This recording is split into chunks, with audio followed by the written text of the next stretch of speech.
overarching theme in the spirit of this age is the redemption and the rise of the divine feminine. It plays a central role in our collective healing journey, both for females and males alike. This theme is woven into the DNA of this time period. Its progression is larger than the sum of its parts may appear, since this is no simple plot about empowering what was once deprived. What I mean is, we have only known a very limited perspective of what the feminine energy truly is.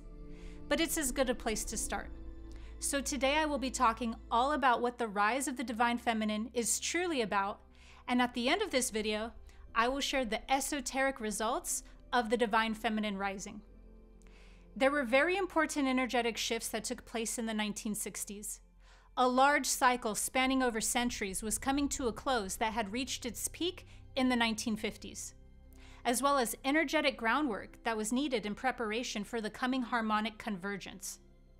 This cycle that was closing out was the exploration of separation consciousness. The masculine and feminine energies had been entirely separated in the collective for millenniums as they were on a deep excavation into a sort of vision quest of how gender is expressed in the physical form, without its counterpart expression.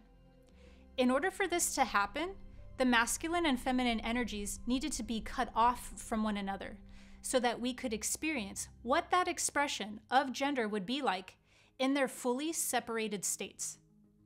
This doesn't mean that each gender was cut off completely from the energy of the opposite sex.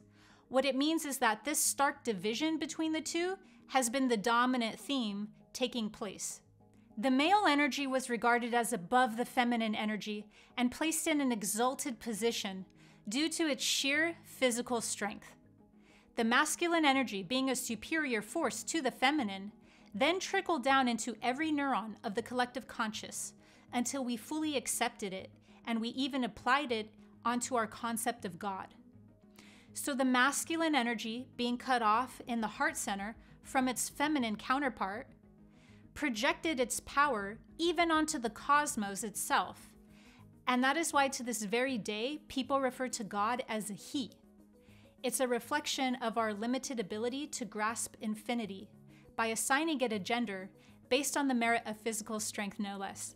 In all fairness, it's a sobering reality to know that any man, at any moment, can snap a woman's neck like a twig. Emphasizing the attributes of the masculine energy as our context for the divine isn't a far stretch if you consider that we are always glorifying the attributes that we consider are the fittest to survive. The feminine was also seen as the fittest to survive during matriarchal cycles, where empathy and collaboration are considered more important. What determines this quality that we find the most worthy in any given era for survival in anthropology is called selective pressure. But the seesaw between what's been considered more holy, the feminine or the masculine, is now reaching a plot twist because there are cycles within larger cycles. Due to the law of rhythm, once the peak of an experience has been reached in this universe, the momentum begins to shift, the energies ebb and travel back to the opposite end of the cycle it's on, no different than the curvature of an actual story arc. And apparently, these energies reached the epitome of their expression with the advent of Leave It to Beaver. Where there was once oppression, there will inevitably be expression. Where there was unconsciousness, there will be enlightenment. Where there was separation, there will be unity. This forced the feminine energy into a subordinate state where every form of abuse of power that one could exercise upon the feminine energy has been played out over this cycle of separation consciousness. The feminine energy has been mutilated, not only stripped of her divinity, but also of her dignity.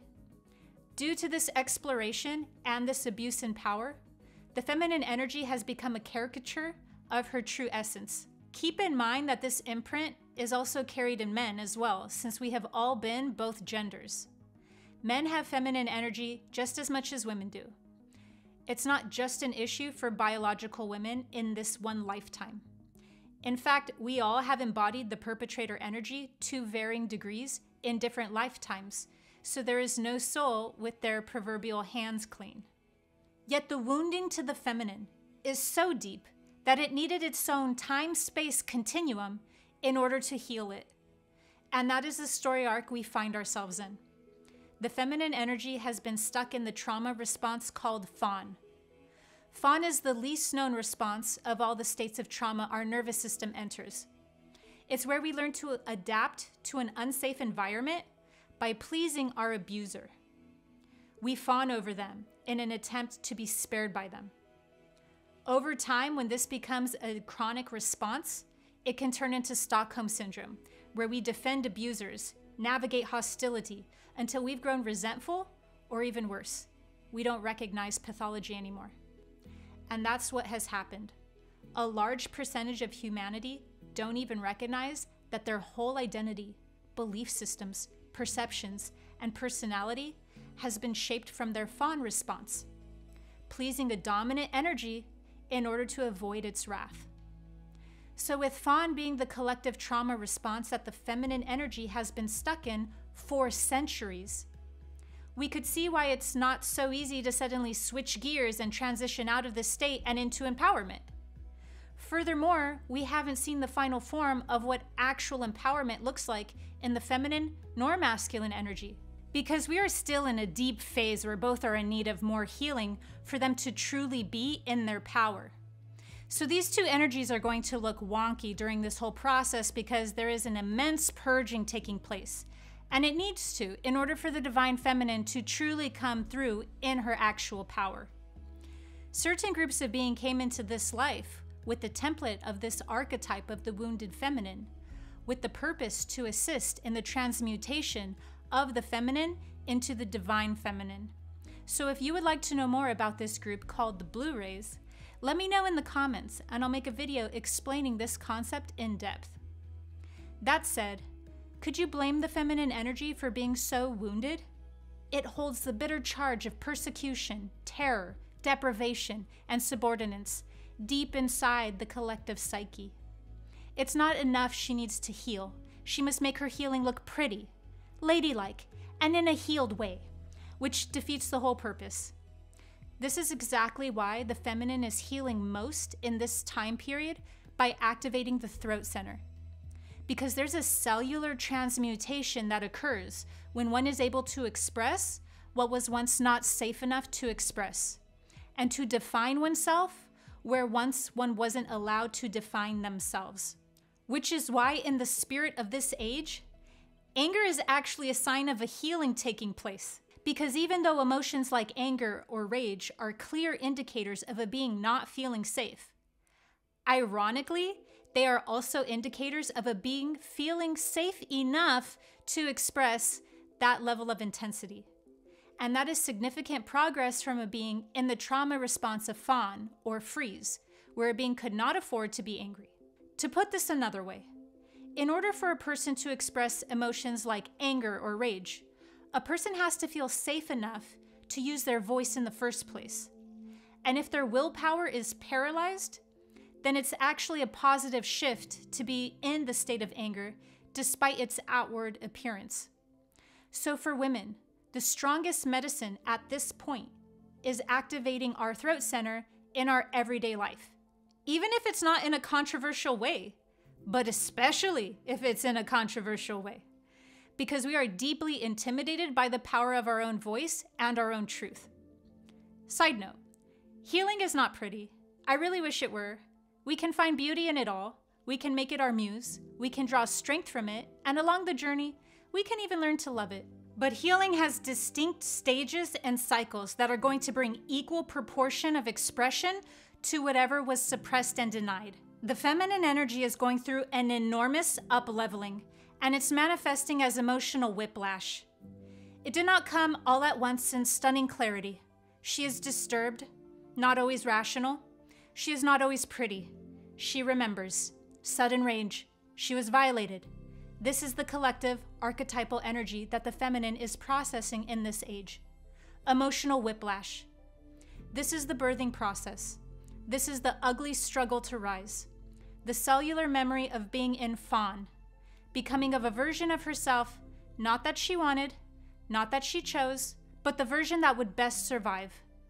And during this entire pendulum swing, The divine masculine is showing up for the feminine in direct, bold, and deeply touching ways to the best of his ability, while the wounded masculine mocks, belittles, and denies the existence or the need of this redemption arc, as though acknowledging the torture the feminine has endured would mean to invalidate their own pain. Now, there are esoteric implications why the energies on Earth are supporting this purification process.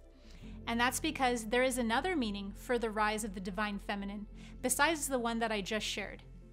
And that is the rise of our emotional body into equal esteem as the mind. We overemphasize the power of the mind, especially in the spiritual community, while rejecting the magic and the wisdom of our emotions. We don't mean to do this, and we aren't aware of its implications, but the universe is.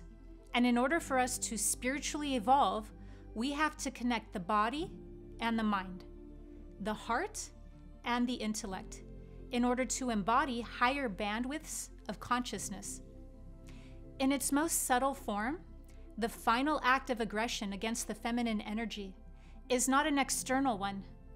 It's when we abuse our emotional body by using the mind to overpower it. The mind is so highly regarded that its capabilities are innocently pitted against our emotions, when they could be used to release judgments holding the suppressed energy in place.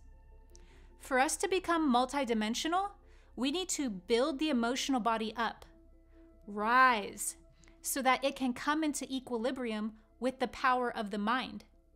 This is our current evolutionary step, and this is the true meaning of the rise of the divine feminine. I hope this has helped your feminine energy rise. Make sure to subscribe to my channel for higher dimensional guidance through spiritual awakenings. See you next time.